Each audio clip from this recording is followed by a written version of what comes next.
आज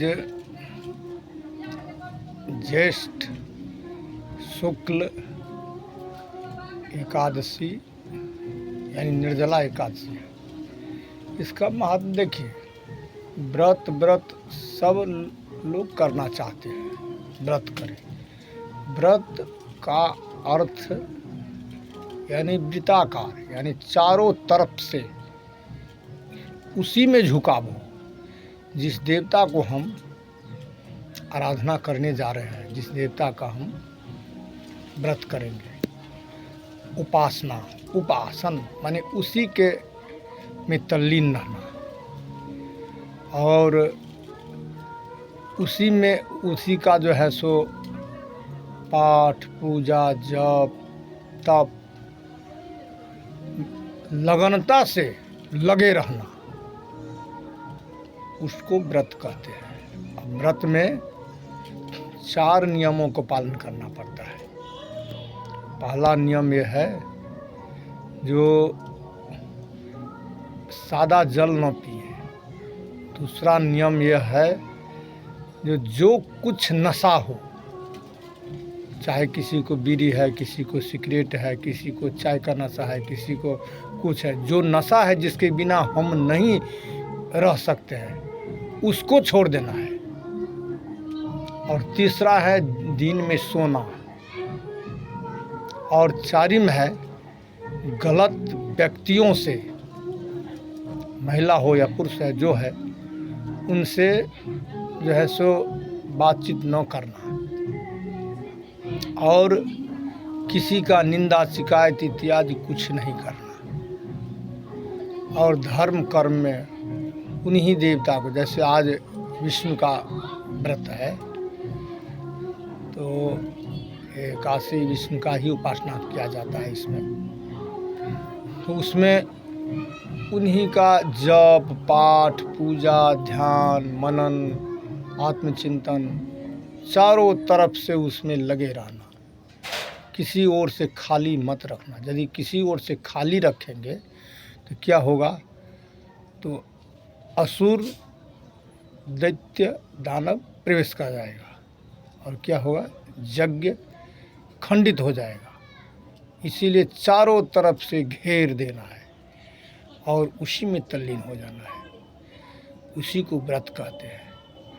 लेकिन अभी के समय में लोग क्या समझता है, यही समझ रहा है जो हम माने बिना अन्न जल अथवा जो कुछ फल ले लेते हैं और दिन बिता लेते हैं, इधर उधर घूमना फिरना, रंग बिरंग का चीज़ देखना सुनना, बस हो गया, दिन बीत गया, हमारा व्रत हो गया। व्रत उसको कहते हैं। इसीलिए तो फल नहीं मिलता है। कोई भी व्रत हो, पाठ हो, जप हो, तप हो, सब में जो है सो सबका संविधान है, नियम है। कितने नियम के तहत ये व्रत करना है, कितने नियम के तहत ये जप करना है, कितने नियम के तहत पूजा करना है, सबका जो है सो विधि है और विधान है। और उसमें सबसे पहला बात है संयम।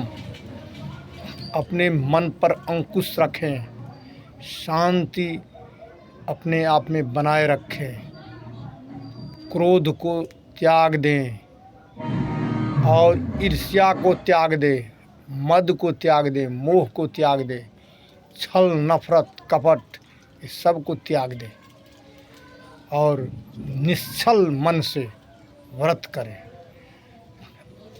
देखो जैसे राक्षस सब, दैत्य सब कितना उग्र तपस्या कर, माने इतना उग्र तपस्या जो ऋषि महात्मा भी नहीं कर सकते हैं।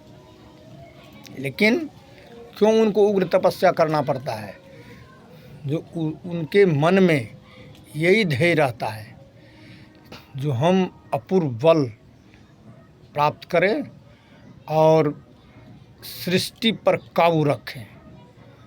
यही तो उसको दुर्दिन है। इसीलिए वो उसको क्या होता है, तो सर्वनाश हो जाता है, न आगे पीछे कुछ नहीं बचता है। और ऋषि महात्मा का मनोभाव क्या रहता है, जो अपने व्रत तप जप के माध्यम से लोक कल्याण हो, तो उनको उतना उग्र तपस्या करना नहीं पड़ता है।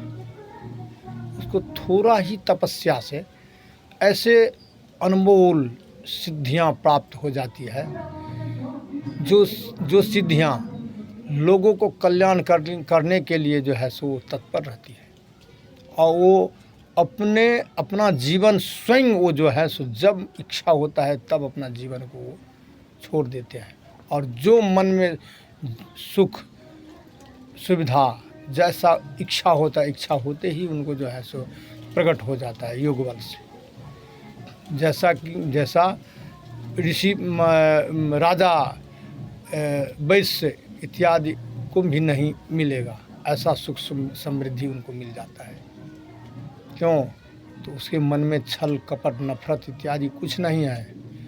वो स्वच्छ भाव से भगवान को अपने माने तपस्या जप तप इत्यादि करते हैं, उसमें कोई किसी प्रकार खोट नहीं रहता है।